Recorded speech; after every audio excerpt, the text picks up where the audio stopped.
Avant de passer le flambeau à son fils, Albert II a prévu plusieurs rendez-vous politiques au palais de Laken, avec la reine et en présence des futurs souverains.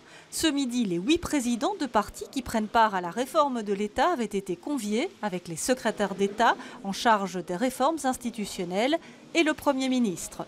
Tous se sont prêtés au jeu de la traditionnelle photo, ambiance décontractée.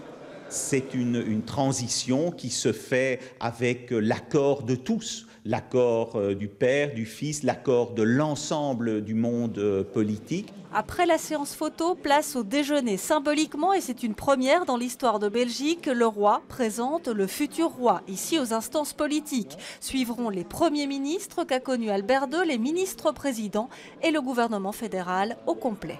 La monarchie est par essence quelque chose qui vient de l'Ancien Régime, avec une série de rites, avec une sacralisation, avec un héritier qui est prévu dès le début, où on sait que c'est lui qui va succéder, qui est préparé, etc.